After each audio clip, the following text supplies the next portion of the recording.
A nossa mesa de agora vão ter a apresentação de 3 pessoas, né, três pesquisadores, a Nathalie Felipe Ferreira Alves, a Luísa de Aguiar Destre e o Vanderlei Corino. Só para falar então para a mesa, né, vai ser primeiro a Luísa, depois Nathalie e o Deco, né, o Vanderlei, depois ele encerra.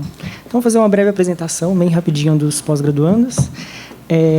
A Nathalie, ela é graduada em Letras Inglês e Português pelo Centro Universitário de Santo André, especialista em Literatura pela PUC São Paulo, onde ela também fez, no programa de pós-graduação em Literatura e Crítica Literária, o seu mestrado.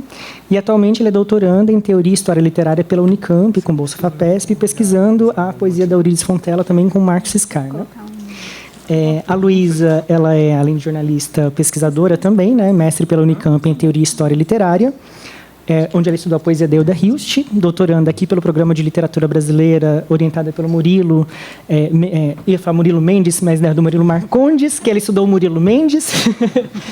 E ela é autora, junto com a Laura Fogaça, de Eu e Não Outra, A Vida Intensa de Hilda Hilst, e organizou também uma antologia sobre a Hilda que se chama Uma Superfície de Gelo Ancorada no Riso.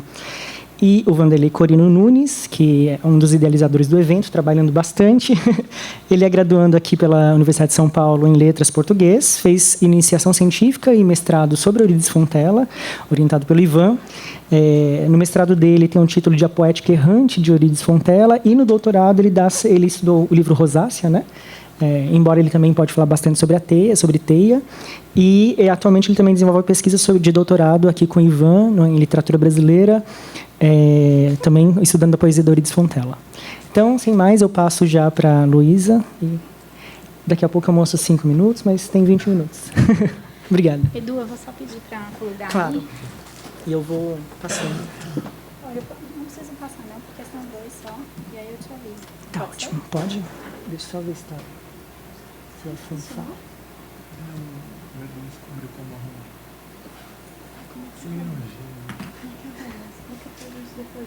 Tá, coloque. Põe esse aqui, ó. Acho que fica mais bonitinho. Tá. Vai. Tem impressão? Tem. Oi. Queria, em primeiro lugar, agradecer a organização do evento, que foi impecável comigo desde o começo, inclusive perguntando sobre os meus horários. A gente estava falando ali da minha nova condição, né? Então, eu tenho uma bebê pequena. Aí o Vanderlei foi muito atencioso nesse sentido. Bom, essa minha condição também explica porque eu não estou acompanhando as outras sessões do colóquio. Eu queria agradecer ao Vanderlei também por uma segunda razão, porque ele me forneceu acesso a um material de pesquisa que eu não teria conseguido acessar de outra maneira, então, obrigada. E queria dizer, a gente estava ali comentando, que essa é a minha primeira apresentação de trabalho, então, desde que a minha filha nasceu, e é muito gostoso poder fazer isso na presença amiga de vocês. Eu vou começar anunciando o fracasso da minha comunicação. O que eu propus, né, o que vocês têm aí no resumo, é uma coisa muito ousada, algo que eu não estou em condições de fazer agora, porque eu não tenho assim uma convivência muito longa com a poesia da Eurídice, e eu propus algo que exigiria talvez uma nova tese de doutorado, enfim. A minha relação com a poesia da Eurídice começou de forma mais intensa em 2015, quando eu fui chamada para fazer um perfil da autora para um projeto que divulga literatura de mulheres. E desde então eu tive assim algumas oportunidades de voltar para a leitura da obra. Uma delas foi a defesa do Vanderlei, mas enfim, acho que ainda é muito cedo para cumprir o que eu propus ali. Então eu vou trazer algumas das perguntas que eu tenho feito para a poesia da Eurídice. Minha comunicação então é bem modesta nesse sentido. Vamos lá. Eu tenho alguns incômodos em relação à fortuna crítica da Eurídice, principalmente em relação ao modo como os críticos se referem à origem dela, né? Eu, pessoalmente, acho importante o fato de ela ter se feito poeta ao mesmo tempo em que ela precisou lutar pela sobrevivência. E eu acredito também que é fundamental a gente se lembrar disso, né? Porque o nosso meio cultural é um pouco difícil para quem está nessa posição que ela nunca deixou de ocupar. Mas eu acho que os limites entre a necessidade de não ocultar as dificuldades vividas pela autora e as menções que fazem da diferença e discriminação me parecem, às vezes, muito tênues. Posso pedir água, por favor? Obrigada. Ademais, eu gostaria de abordar essa questão de um modo que não seja nem meramente referi-la a título de lembrete, nem repetir um ponto de vista que me parece um pouco recorrente, de que a poesia de Eurídice se faz apesar de sua origem ou condição, ou que se fez de modo inesperado para alguém de sua origem e condição. Minha grande questão é, então, entender em que medida importa para a leitura da poesia o fato de Eurídice não pertencer ao meio no qual a sua obra circulou. Quero dizer, que implicações a experiência real da autora física tem para a obra da poeta? A própria Eurídice dizia que se recusava a escrever poemas sobre a pobreza, e a crítica, em geral, traz o aspecto biográfico apenas como moldura. A poesia euridiana, além disso, está evidentemente muito longe de se prestar a colher suas confissões e impressões. Mas será que não há um modo de ler que traga isso para o interior do texto, ou seja, um modo de ler em que a experiência da autora empírica faça diferença?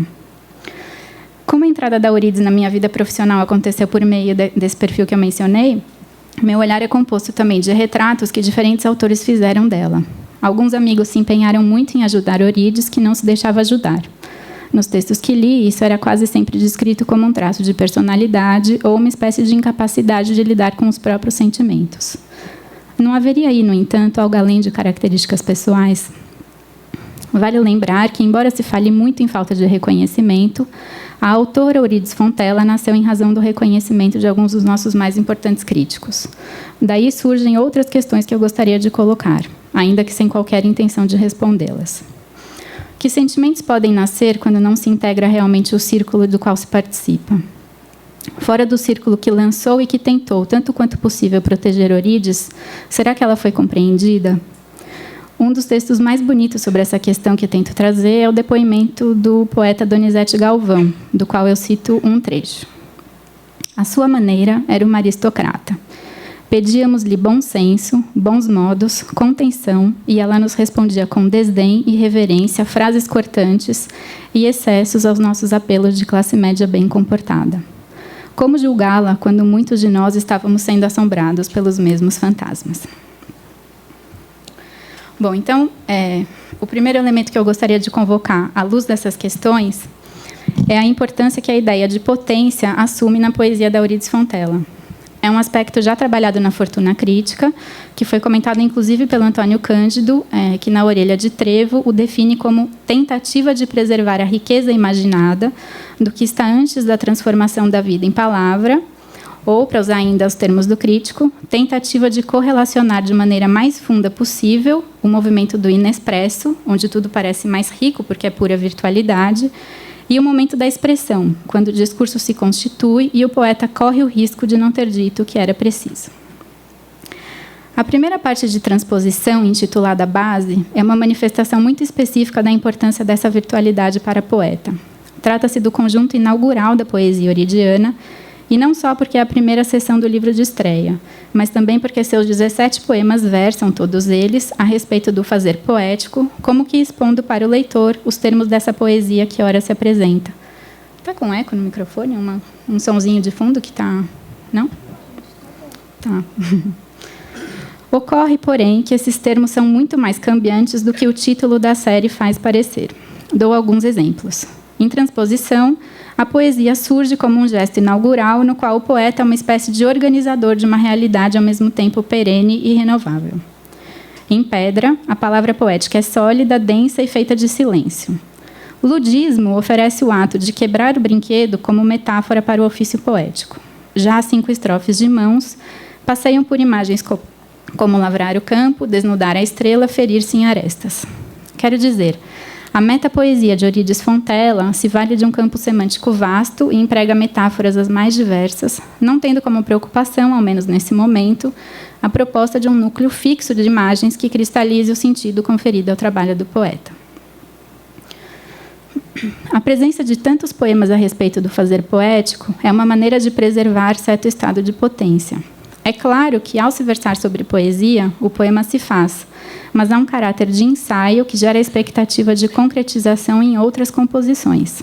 Além disso, definir de formas múltiplas e variadas o ofício é, ao meu ver, uma forma de, ao mesmo tempo, aceitar e evitar o aprisionamento causado pelas definições. que são sempre temporárias e, por isso, incapazes de abrigar por completo a concepção oridiana de poesia. Nesse sentido, também se trata de uma tentativa de preservar, desde o absoluto início, as potencialidades, dada a resistência a oferecer uma noção mais fechada do que seja poesia. Desse universo de possibilidades, eu gostaria de selecionar um poema que considero bastante expressivo desse problema que eu estou colocando aqui. Ele pertence à segunda parte de transposição e é esse que está projetado. Notícia. Não mais sabemos do barco, mas há sempre um náufrago, um que sobrevive ao barco e a si mesmo para atalhar na rocha a solidão. O verso inicial, não sabemos mais do barco, pressupõe que tenha havido um naufrágio, do qual o poema nos dá, desse modo, notícia. Cria-se, assim, a expectativa de uma narrativa, de algum tipo de relato que dê conta do que ocorreu a esse barco, que até então, particularizado pelo artigo definido, é um barco específico. Mas o segundo verso não avança na narração, assumindo a forma de uma proposição. Há sempre um náufrago. Com isso, saímos do caso específico anunciado inicialmente e entramos num universo de princípios e generalizações. Se, por definição, alguém sempre escapa, haverá também um sobrevivente ao evento particular mencionado na abertura. Essa passagem do específico para o universal opera um deslocamento importante, aliás, responsável por fazer deste um metapoema. Se de cada naufrágio restam pedras esculpidas de solidão, e se este poema relata um naufrágio, ele mesmo é obra de um náufrago, o que faz dele, da poesia de modo geral, notícia de sobrevivência. Trata-se de uma conclusão lógica, a razão pela qual, acredito, até aqui todos leríamos o poema mais ou menos da mesma maneira. Mas, para avançar, a gente precisa fazer hipóteses sobre esse barco que afundou. Eu queria propor, então, duas possibilidades de leitura. A primeira tem como referência um dos poemas mais conhecidos da tradição, a que, segundo alguns críticos, se reporta a nossa poeta. É o Salut, de Mallarmé, que Augusto de Campos traduziu como brinde. Nessa composição do autor francês, um sujeito que se localiza na popa de um barco fala a fraternos amigos localizados na proa, que topa a onda de raios e de invernos. Foi publicado em uma revista de autores mais jovens e é uma espécie de saudação do poeta veterano, que se diz ficando já para trás, enquanto os demais seguem à frente, com força para enfrentar a tempestade.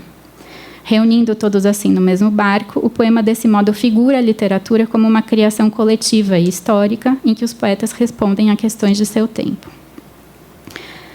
Eu não vou entrar em detalhes a respeito, mas eu também não queria deixar de mencionar que esse soneto faz par com um outro, que alude a um sepulcral naufrágio, do qual o poema diz que se conhecem só vestígios, né? Um rastro de espuma, o flanco de uma sereia. E esses dois poemas, e a continuidade que eles estabelecem, foram objeto de um ensaio muito bonito do Jacques Rancière, intitulado La Politique de la Sirène, que não está traduzido para o português, e que se desenvolve em torno do modo como Mallarmé problematiza as possibilidades de poesia no mundo contemporâneo.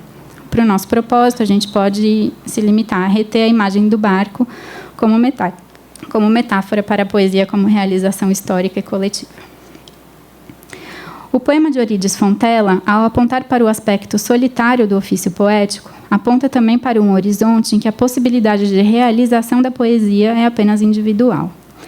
Lido em diálogo com Mallarmé, o poema responde, assim, a problemas de história e de história literária, propondo que o poeta contemporâneo, embora traga a lembrança de uma promessa de comunidade, está condenado à sua própria individualidade. Poderíamos, então, ler a composição oridiana à luz da história da poesia desde a modernidade. Ou ver nela a manifestação do que alguns críticos identificam como a singularidade de Eurídice na literatura brasileira, a qual teria proposto soluções pessoais e, assim, aberto seus próprios caminhos. Mas essa experiência de naufrágio pode ter a ver também com algo não limitado à literatura, referindo-se a uma coletividade da qual o poeta se perdeu e ainda assim tenta sobreviver. E aqui é importante ressaltar um fragmento do poema que acaba por fazer toda a diferença na leitura. O náufrago não sobrevive apenas ao afundamento do barco, mas também a si mesmo, de tal modo que sua condição é de duplamente sobrevivente. A situação descrita no poema perde, assim, a sua generalidade, chamando a atenção para essa individualidade que nele se manifesta. A despeito de todo o esforço da poesia euridiana para desassociar poeta e poema, e apesar da descrição da primeira pessoa, que parece não predominar na obra, seu lirismo objetivo dá conta de uma experiência muito individual de poesia. A exemplo do que ocorre em Notícia, que propõe a generalização e, muito discretamente, volta ao caso particular. Ao escrever sobre poesia, Eurídice raramente está problematizando o ofício de maneira mais geral e sim versando a respeito de seu próprio fazer poético. Para seguir em busca de compreender o que poderiam ser essas dimensões no universo euridiano, eu gostaria de trazer um outro poema que, embora aparente ser muito diferente de Notícia, guarda com ele importantes semelhanças.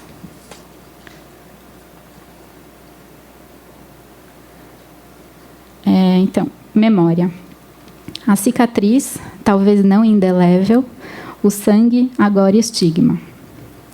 Esse poema forma um interessante par com aquele de que me ocupei anteriormente, tratando em chave pessoal o que lá aparecia de modo quase despersonalizado, como se memória fosse o registro de interesse individual e notícia o de interesse público. Assim como lá havia um antes, que era a existência do barco, e um depois, a solidão do sobrevivente, momentos separados pelo evento do naufrágio, aqui há um antes, o momento da cicatriz, e um depois, o do estigma, embora não seja possível saber o que os separa. A situação referida inicialmente se caracteriza como um dilema de natureza íntima, a marca de algum passado, cuja fixação é posta em dúvida pelo sujeito nessa construção de difícil leitura, talvez não indelével, que coloca em dúvida a dupla negativa. Numa paráfrase que simplifica os 2 primeiros versos e os transforma em pergunta, teríamos algo como: será que essa cicatriz permanecerá? Na segunda estrofe, o momento do agora revela o destino do que antes era dúvida e, portanto, potencialidade. A cicatriz não apenas permaneceu, como se tornou estigma, o que implica um aumento de intensidade e, dependendo da conotação, a presença de um olhar externo. Em certas acepções, afinal, estigma é algo pejorativo, de natureza social, e, portanto, não pode se constituir apenas a partir do sujeito. No caso deste poema, a conotação negativa só poderia vir, aliás, de um olhar exterior, pois o sangue, cuja presença se faz sentir de modo cada vez mais frequente na poesia euridiana, tem sinal positivo. Quem mapeia a recorrência desse elemento é Ivan Marx, em um artigo publicado no ano passado, que mostra como a poesia de Eurídice se orienta cada vez mais para o concreto, o que no último livro, Teia, se faz evidente a partir da negação de excessos de composição e também da presença de elementos que valorizam o terreno, o concreto e o universo do trabalho. Para usar as palavras de Marx, nessa trajetória, a poesia euridiana passa a desprezar o lirismo alado em favor da poesia pousada na terra, preferindo ao pássaro o antipássaro, termo que nomeia uma das seções desse livro de 96 e que é aproveitado também no título do artigo, A um Passo do Antipássaro. Além disso, torna-se preponderante também a imagem do ofício de versos como algo do menos, quer dizer, entre aquelas várias possibilidades iniciais abertas na seção base de transposição, passa a haver preferência pelo desfazimento, a desconstrução, a dissecação. Nesse percurso, o sangue se associa, como afirma Marx, a uma corrente subterrânea e escura a perturbar continuamente a pureza da superfície. Para empregar livremente suas palavras, trata-se de algo que, correlato das paixões da vitalidade do corpóreo, mancha a limpeza aparente do poema euridiano. No caso específico de memória, o sangue inicialmente parece comparecer em estado de dicionário, ressoando um campo semântico de feridas e sangramentos. Como se trata, porém, de um passado que, de certo modo, assinala o sujeito, não é descabido supor que esteja relacionado também à noção de origem, preocupação, aliás, que Marx verifica nesse momento da poesia de Eurídice. Vale lembrar que Teia se inicia com um poema homônimo que coloca no centro do trabalho poético uma aranha, um animal bastante proletário, como disse Eurídice e relembrou o crítico. Embora o objetivo não seja aqui esclarecer mutuamente poema e biografia, nem reduzir a subjetividade que se expressa no poema à autora física, vale a pena pontuar que também Eurídice, sujeito empírico, está lidando com isso de maneira muito intensa na altura em que circula o poema. Memória foi incluído em Teia, publicado 2 anos antes da morte da poeta, num momento em que sua imagem pública pode ser sintetizada a partir de uma fala da própria autora, que, em entrevista a José Castelo, definiu do seguinte modo que acreditava ser a sua imagem. As pessoas me veem como uma mulher que escreve poesia boa, mas coitada, não é do meio. Não tenho família, não tenho bens, não frequento os lugares chiques. É como se eu estivesse invadindo o Olimpo. O poema dá forma a um afeto correlato ao que transparece na entrevista, apesar da entrevista ser irônica, né? Mas sem tematizá-lo ou nomeá-lo diretamente. Como não poderia deixar de ser numa obra cujo lirismo é, digamos assim, objetivo, ou seja, que não dá figuração à interioridade do sujeito. Não é preciso que este compareça textualmente, porém, para identificarmos o conflito nele figurado a uma subjetividade, que, em memória, sem assumir-se como primeira pessoa, parece agora capaz de afirmar a presença do próprio sangue. Nesse poema de Teia, estamos distantes daquela figura do poeta como sobrevivente de uma catástrofe a qual sucumbiram seus companheiros. Aqui, o passado, gravado como estigma, não pode ficar para trás, e assim a coletividade retorna, não mais como navio, mas na forma de um elemento que integra a matéria da qual é feita a própria subjetividade, que se reconhece composta também daquilo que imaginou ser possível apagar. Num universo anteriormente amplo de possibilidades, sua escolha assim acontece e ela, gravando o passado no poema, pode enfim reencontrar-se. É isso.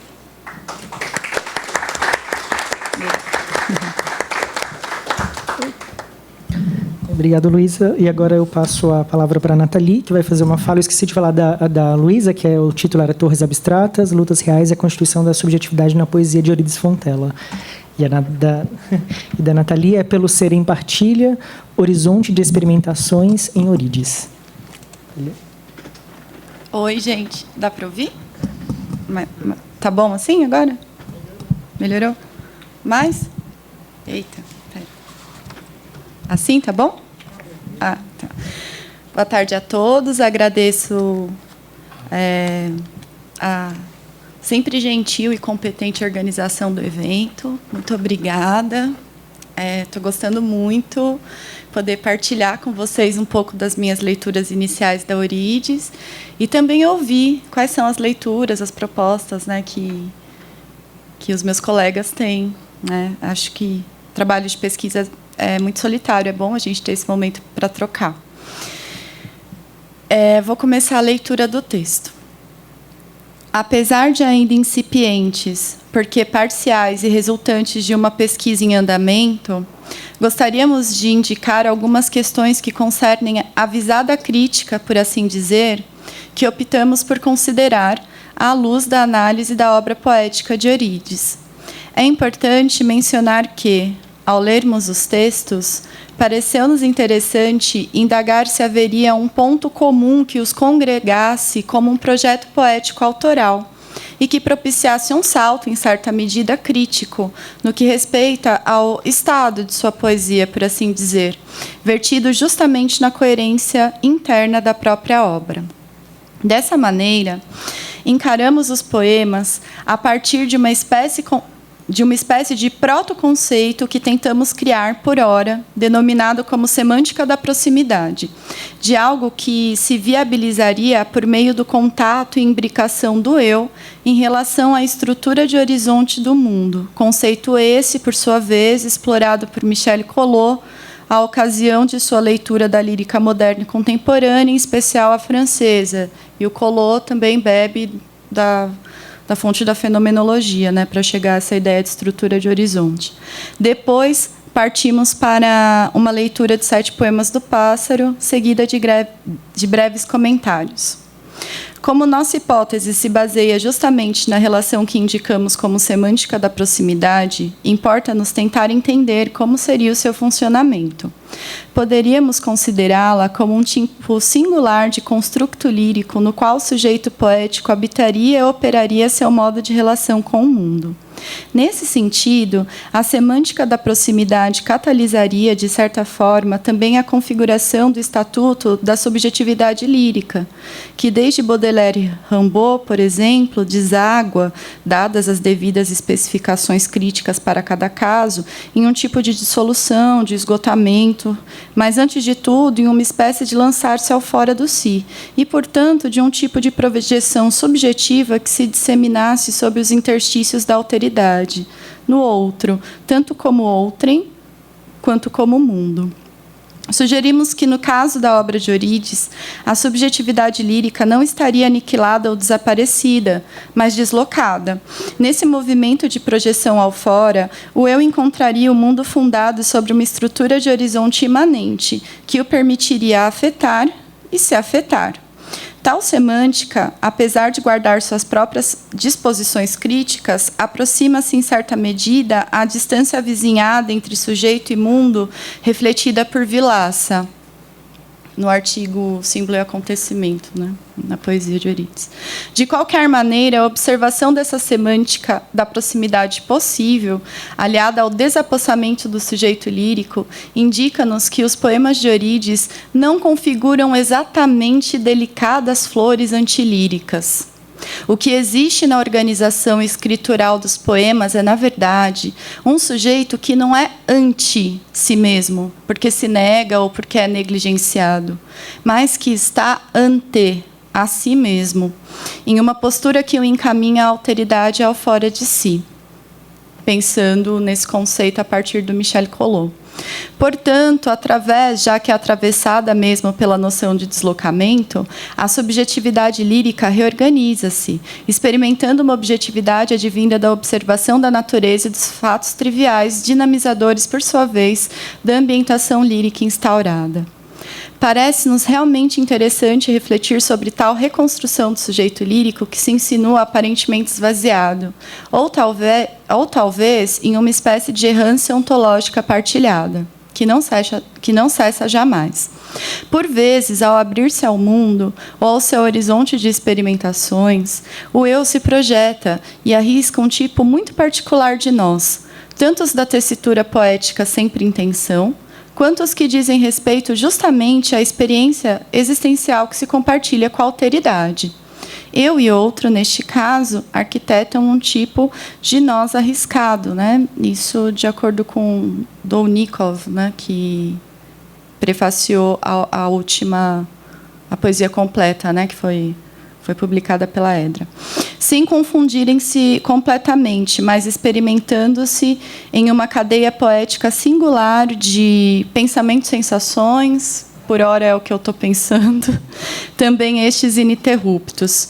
Essa frição infinita se valeria, talvez, do caráter vibrátil de tais pensamentos, sensações, operados por uma espécie de alógica poética, de criar e reenviar concomitantemente novas significações, tanto ao ser autor quanto ao ser leitor, que colidem com esta subjetividade lírica em fuga ou em busca, amalgamada aos versos lacunares, em que impera um silêncio verdadeiramente enriquecedor. Os vários nós que nos poemas de Eurídice Fontella se disseminam revelam também a sua particular reversibilidade. Isso se dá justamente no momento em que a linguagem parece se desviar das coisas, voltando a si mesma. Essa mesma linguagem abraça o desvio referencial como regra poética e reencontra o mundo, reconstruindo-o também, à medida que o eu se esboça quase como um estranho familiar. Poderíamos supor que, ao voltar a si, o poema paradoxalmente volta ao mundo. De maneira análoga, como o eu lírico, ao projetar-se ao fora, encena-se na imanência do texto poético como ser em partilha. Ao refletirmos sobre a estrutura de horizonte, chegamos às considerações de Collot no seu livro A Poesia Moderna e Estrutura de Horizonte, e faço aqui uma citação dele numa tradução super provisória. Cito: a invenção poética responde a essa metamorfose perpétua. Trocar as palavras é trocar as coisas. O referente do poema é um universo imaginário, que constitui uma versão singular do mundo. Não o idios cosmos, mas uma variante individual do koinos cosmos. Visão do mundo, subjetiva, certamente, mas o mundo só é visto por um sujeito. É a objetividade que é uma ficção, e o imaginário é, em contrapartida, um instrumento de conhecimento do real. O poema abre verdadeiramente um mundo, e, fazendo isso, abre-nos ao mundo, ao qual a estrutura de horizonte acolhe a possibilidade de infinitas variações. Fim de citação. Mais adiante, Collot assevera que, Mais uma citação. A poesia nos convida, então, a redefinir o referente, que se pode conceber como um tipo de reservatório que contém a totalidade das experiências que nós temos do objeto. Fim de citação. A figura do reservatório, em certa medida, encarna ou concretiza a própria experiência poética. As coisas do mundo, representadas pelos referentes, já se mostram opacas e, de certa forma, porosas, assim como as palavras de um verso, assim como os lábios daqueles que as proferem e as metalizam em sua performance. Contudo, ao se transubstanciarem em imagens poéticas, os dados objetivos do real superam seus referentes e passam a residir em uma espécie de fenda instaurada, em um intervalo que se dá entre significante e significado. Por isso, projetam-se continuamente, plasmando-se nessa contínua transposição, reivindicando sua inscrição na escritura dos poemas. O espaço, por assim dizer, dos poemas de Eurídice seria esse o da fissura, de um limiar, de um monumento esfíngico, ou de indeterminação determinada que se ergue entre o cálculo e a imaginação, para lembrarmos de Valéry e de sua lógica imaginativa, que relacionamos justamente ao sistema analógico da criação poética, porque está além da lógica. Entre a presença e a ausência, entre o dado objetivo e a aparição, a subjetividade lírica habita um horizonte de experimentações do mundo, cuja semântica da proximidade permite ao eu, enfim, projetar-se ao fora, e por isso torna-nos nós, a sentir cada angústia e prazer da aventura do cotidiano. Passemos à leitura do poema. 7 poemas do pássaro. 1. O pássaro é definitivo, por isso não o procuremos. Ele nos elegerá. 2. Se for esta a hora do pássaro, abre-te e saberás o instante eterno. 3. Nunca será mais a mesma nossa atmosfera, pois sustentamos o voo que nos sustenta. 4. O pássaro é lúcido e nos retalha. Sangramos. Nunca haverá cicatrização possível para este rumo. 5. Este pássaro é reto, arquiteto real, e é o real mesmo. 6. Nunca saberemos tanta pureza, pássaro devorando-nos enquanto cantamos. 7. Na luz do voo profundo existiremos nesse pássaro. Ele nos vive. Não faz parte de nossas intenções tecer uma análise detida do texto lido, mas sugerimos um rápido exercício de pós-leitura. Poderíamos dizer que este poema, fragmentado em 7 quadros ou frames distintos, quase aforismos que concentram toda uma intenção cosmologicamente poética, também apresenta um tipo de linearidade narrativa esgarçada, é verdade, para a qual convergem de maneira acertadamente depurada todas as tintas que o pássaro contém, contempla e integra. A questão do fragmento nesse texto não se reserva apenas à divisão das estrofes organizadas numericamente, mas também cintila no arcabouço estrutural do poema, em que os enjambments e as assonâncias pululam, transmitindo um senso rítmico suavemente cortante. O pássaro, também fragmento, é todo corporeamente fragmentado na sequência das estrofes que o apresentam. Aqui, como se a ave fosse uma espécie de aparição, quase que metonimicamente. As partes vão paulatinamente integrando o todo. Ora se destaca o seu voo, ora o seu não canto, curiosamente transportado à esfera da subjetividade lírica partilhada, ou também fragmentada no nós, que aprecia a performance calada e virtualmente alada da ave. De qualquer maneira, o empenho do corpo do pássaro parece nos sugerir um canto, ainda que inaudito. A movimentação latente de suas asas retas surpreende o eu lírico, em certa medida embala-o. Tal dado objetivo do real transposto ao tropo imagético, a imagem do pássaro, tão comum na tradição da lírica ocidental, vinculada inevitavelmente ao canto e à figura do poeta, é nesse poema fonte originária da própria tessitura poética. Ao despersonalizar a subjetividade lírica, afastando-a de um eu personalíssimo, no momento em que se eviscerem muitos eus que partilham de uma experiência única, o surgimento da aparição da ave no horizonte de experimentações do mundo, apesar de jamais coincidirem consigo mesmos, a estes eus abre-se uma dobra compartilhada de leitura e de escritura do poema. Este nós pode ser qualquer um, ou todos em um. O ser autor, o ser leitor, o ser pássaro que devora a subjetividade lírica, que a faz sangrar, e assim sentir a realidade que fere, mas nebria. No mais, a imagem da palavra coisa pássaro, dizemos palavra coisa justamente devido ao volume, digamos assim, da ave e de sua potência de mobilização, que em movimento inverso imobiliza os muitos eus aos quais só resta ver, e, a partir da visão, reconfigurar o seu estado de impotência ou de impotência no mundo. Essa potência do pássaro é a verdadeira agente de todas as ações não contemplativas no poema. Ocorre, dessa maneira, uma refinada inversão de olhares transversos. O pássaro passa a ser sujeito e não mais objeto, transitando nessa espécie de fronteira, a da semântica da proximidade, em que os sentidos convergem e se confundem. É o pássaro quem preda, quem dilacera os eus, em vários nós de tensão existencial.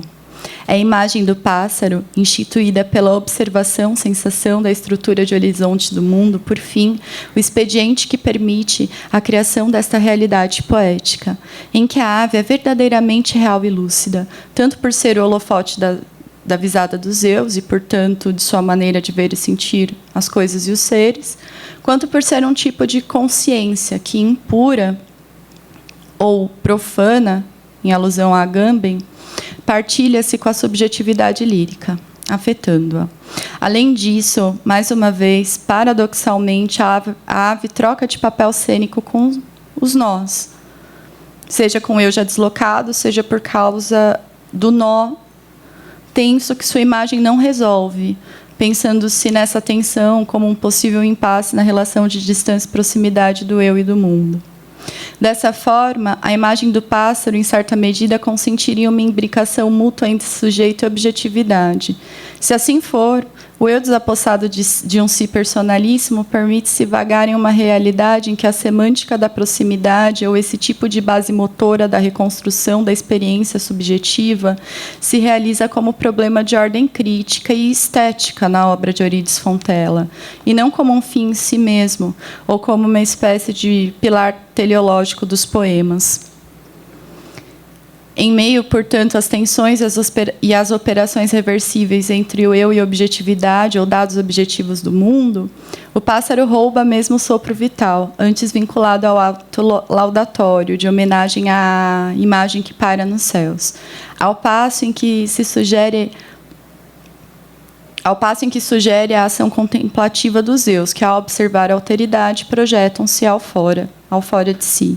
O pássaro assim nos vive, na medida em que o vivemos, ao apreciá-lo. E sempre calada, porque não precisa mais cantar, a ave já é o próprio encanto em si. Obrigada.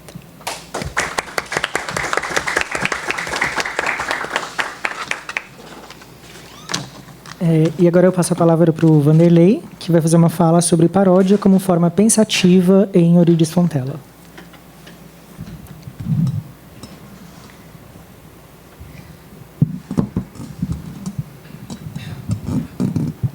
Boa tarde. Dá para ouvir bem? Tá. Vou tentar ficar nessa distância, porque senão eu baixo o tom de voz também. Eu vou fazer a leitura aqui do texto que eu elaborei para tentar não estourar em tempo e ser mais direto. Tá? Lucidez. Acredito ser essa uma das palavras mais recorrentes na fortuna crítica da poesia de Eurídice Fontella. Não é difícil compreender o porquê da escolha desse termo. Nos poemas de Eurídice, a lucidez se apresenta na forma da consciência demais do ser. Quando se declara, tudo será difícil de dizer. De maneira abundante, os estudos tratam da dificuldade imposta pela existência, que é ao mesmo tempo descrita como a dificuldade em lidar com as palavras, pois, conforme afirma a poeta, toda palavra é crueldade, no poema Fala, do livro Transposição. Inseparáveis, ambas as dificuldades apontam para os impasses que a realidade apresenta. Penso que, no entanto, a constatação da dureza do real não corresponde à completa recusa dele, pois, como vemos, a exemplo da epígrafe de transposição, é antes o posicionamento ético de uma voz que se afirma atenta ao real. A consciência do sujeito também aparece em sua produção poética em forma de gesto da mão, no poema intitulado a partir dessa mesma imagem, com as mãos nuas, lavrar o campo. Mas, em identificarmos a lucidez na obra de Eurídice, não me parece um avanço por si só suficiente. Acredito que vale indagar mais além. Que tipo de inquietações são mobilizadas por essa consciência? E de que maneira isso pode se apresentar na fatura do poema? Como eu disse, aprender o real por meio da lucidez se apresenta como força motriz dos versos. Contudo, para além da reflexão, se percebe a atitude do sujeito poético que tenta desnudar a estrela essencial, ainda aproveitando um verso do poema Mãos. E esse desnudamento é um trabalho de atenção pura contra a aparência, como é dito no terceiro verso do poema Desafio. De certa forma, vemos aí a inquietação que força o pensamento a indagar e a não aceitar respostas prontas. A ética do sujeito oridiano não se pauta por uma postura passiva à espera de oferta gratuita, tal como dito no breve poema Carta, contido no livro Teia. Da vida não se espera a resposta. Em oposição à passividade, podemos pensar na ideia de movimento e ou agência, como uma posição... essa ideia de movimento ou agência do sujeito que se opõe à passividade, mas eu prefiro usar o termo aqui, sintetizar os termos movimento ou agência com o termo busca. Busca me parece ser um termo bastante significativo, talvez não para explicar, mas para compreender o expediente da lírica euridiana. Em seus textos, é comum localizar a desconstrução como mote de um processo próprio de construção. De maneira clara, essa arquitetura se dá no poema Axiomas, também de Teia, onde lemos... Acho que está o primeiro poema que eu vou mostrar. Onde lemos: sempre é melhor saber que não saber. Sempre é melhor sofrer que não sofrer. Sempre é melhor desfazer que tecer. Temos aí, então, a lucidez que motiva o sujeito poético a uma busca. Isso é identificável no plano imagético de vários outros poemas, dentre os quais sublinho a tensão entre vigília e caça no poema Coruja, de Rosácea, que é o próximo, por favor. Uma vez que há o estado máximo de atenção deste animal como correspondente de seu fazer poético. Vou onde ninguém mais, vivo em luz mínima, ouço o mínimo arfar, farejo o sangue, e capturo a presa em pleno escuro. Vale mencionar, brevemente, que os termos vigília e caça também intitulam 2 poemas do livro Alba. A tão falada lucidez aparece também no plano metalinguístico, a exemplo do poema Fala, seja o poema de transposição, que citei alguns versos há pouco, ou seja o poema Fala, que compõe o livro Teia. Não é minha intenção discorrer aqui sobre como a poesia moderna privilegia a autorreflexão. Há vários exemplos na literatura brasileira e de outros países onde vemos que, por meio da elaboração do discurso lírico, o sujeito medita sobre seu próprio fazer poético. Opto por elaborar mais 2 questões. ciente de que talvez não irei respondê-las. O que motiva ou onde quer se chegar com essa autorreflexão? E aproveito para provocar vocês um pouquinho, convidando a reatualizar uma das discussões em voga no contexto da arte produzida nos anos 60, do qual Eurídice fez parte, mas que ainda se faz oportuna e atual. A poesia, ao falar de si mesma, não estaria ensimesmada, alheia ao real? Embora eu tenha levantado algumas questões, gostaria de deixá-las por enquanto suspensas ou mesmo sem resposta, pois minimamente entendê-las, pois para tentar minimamente entendê-las, preciso estabelecer, sublinhar alguns aspectos importantes do livro Rosácea, que eu estudei mais tempo.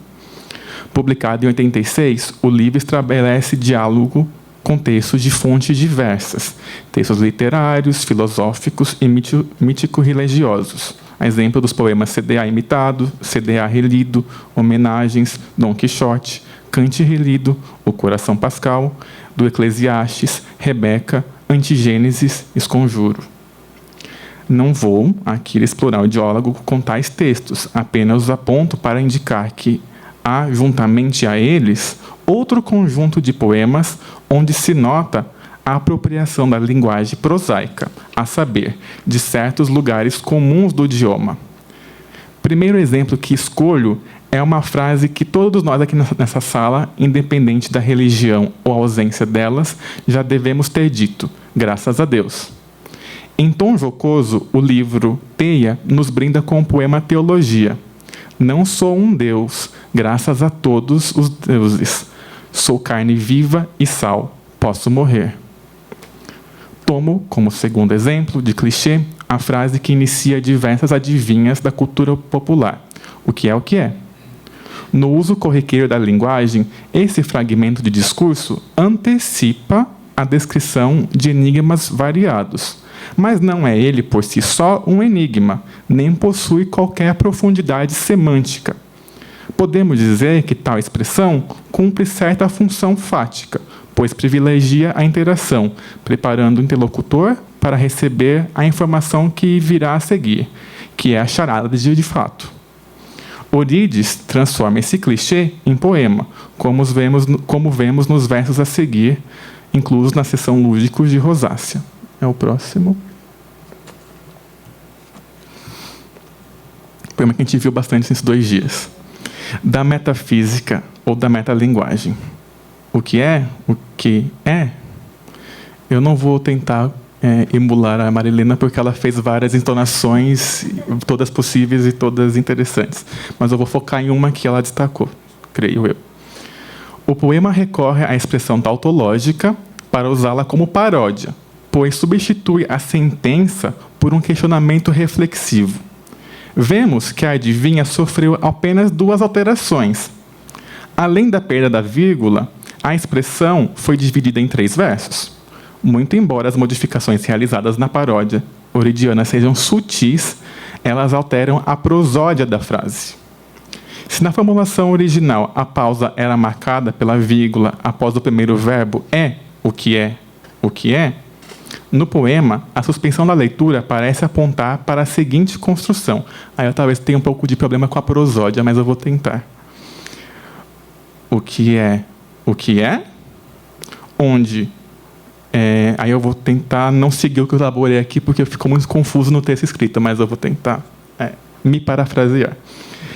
E aí eu vou propor a vocês, como esse poema é bastante enigmático, embora simples, que a gente troque os termos, onde a gente lê ali no poema original. O que a gente deve ler como isto. Isto é o que isto é? Ou, forçando um pouquinho a barra, isto é, de fato, o que isto é? Então, eu acho importante fazer essa inflexão, alterando um pouco os termos. Ou seja, a mudança de entonação está consequente relacionada à transformação do seu sentido.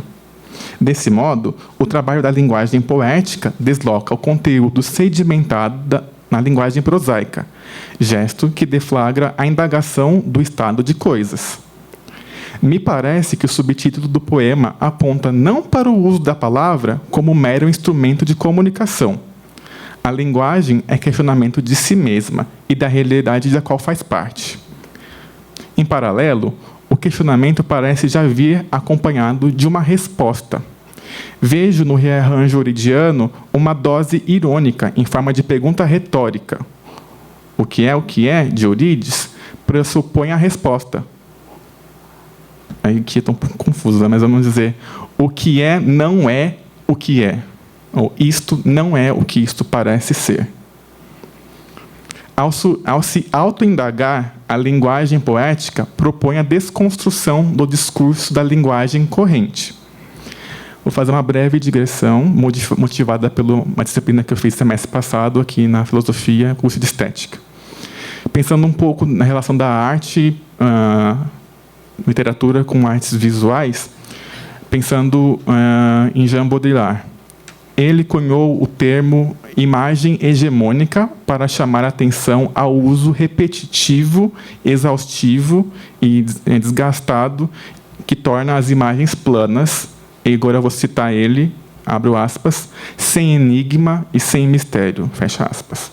Eu sublinhei esses termos porque eu vou falar deles daqui a pouco, lendo o poema.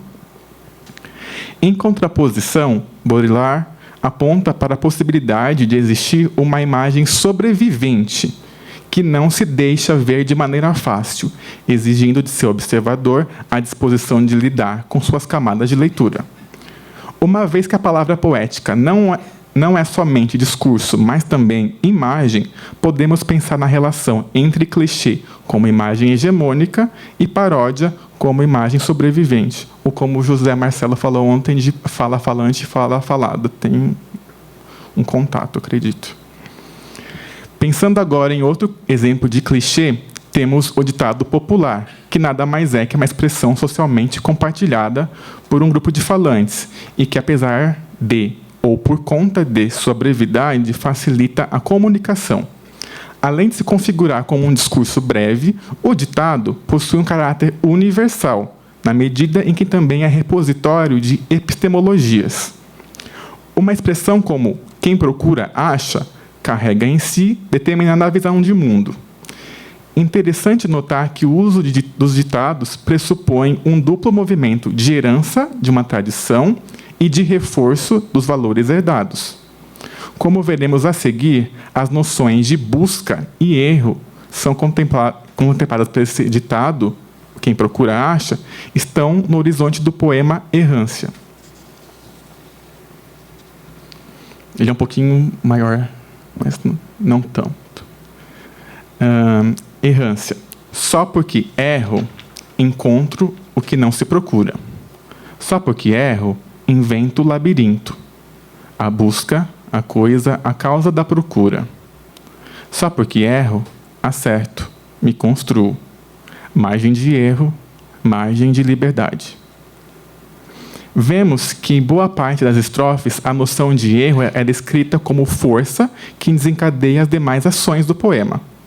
Numa relação de quase causa e efeito, o sujeito somente é capaz de encontrar, estrofe 1, inventar, estrofe 2, e acertar, estrofe 4, após ter submetido ao erro. Vale reforçar que o termo só restringe tais consequências à ação primeira relativa ao erro. Considerando o caráter formativo que o erro desempenha na primeira estrofe, vale a pena verificar como essa ideia aparece no restante do poema. Na segunda estrofe, por exemplo, percebemos que a imagem do labirinto também ganha uma representação peculiar, visto que em seus caminhos, os seus meandros, não são dados ao sujeito de maneira a priorística. É, de fato, o sujeito, por meio de um erro, que constrói seu próprio caminho. Tal mudança de perspectiva oferece uma autonomia que a tradicional estrutura do labirinto não é capaz de oferecer, dada a sua rigidez.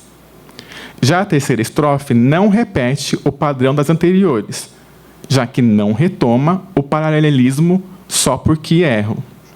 Se trata de uma construção nominal, enquanto que as estrofes anteriores possuem verbos. O erro aparece aqui não somente como tema, mas também na fatura do poema, como índice de diferença na estrutura sintática e de variação estrófica. Ao retomar a estrutura paralelística na quarta estrofe, o poema reafirma o erro como algo construtivo. É nesse sentido que a alusão ao ditado "errar é humano" aponta para a nossa capacidade de aprender a partir das próprias falhas. A conotação negativa que o termo erro adquiriu em nossa cultura se mostra, então, passível de mudança, conforme a perspectiva adotada. Conforme observa o filósofo Nicola Abaiano, o erro, abre aspas, não pertence à esfera das proposições ou dos enunciados, mas do juízo das atitudes valorativas, fecha aspas. Ao efetuar a troca de sinais referente ao erro, o erro deixa de ser, então, visto como algo desabonador, que permite ao sujeito encarar o novo caminho como margem de erro, margem de liberdade, como se vê na síntese da última estrofe, dada a necessidade de sair de um certo centro e apostar no erro como possibilidade de autonomia, ocupando um espaço à margem. Em outras palavras, é através de uma espécie de estética da imperfeição, ou, como eu preferi chamar em outro momento, como uma poética errante, que o sujeito é capaz de resistir ao mapa, ao que lhe é predestinado. Merece também destaque, nesse poema, o uso dos verbos na primeira pessoa do singular. Erro, encontro, invento, acerto e construo, indicando uma sucessão gradativa das ações, tendo o caos e a ordem como extremos complementares de um mesmo processo. Essa aguda consciência que passa pelo poema amplia, por assim dizer, o campo semântico referente ao título, errância. Vemos que das 4 ocorrências do vocábulo erro no poema, as 3 primeiras são flexões do verbo errar, tendo por sinônimo a ação de vaguear.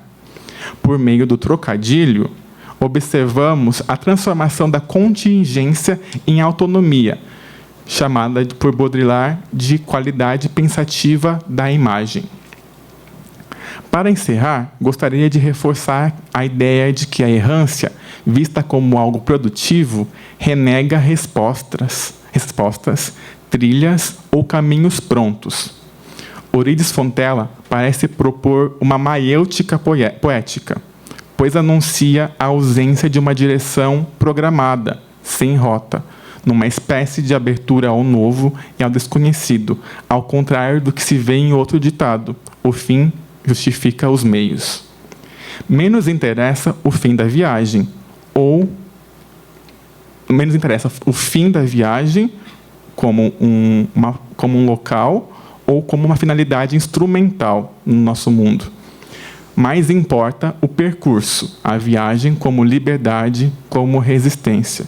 E, por fim, para fazer um diálogo breve, só ler mais um poema que está em diálogo com errância, que é o Viagem, ambos do livro Rosácea. Viagem. Viajar, mas não para. Viajar, mas sem onde. Sem rota, sem ciclo, sem círculo. Sem finalidade possível. Viajar e nem sequer sonhar-se esta viagem. Obrigado.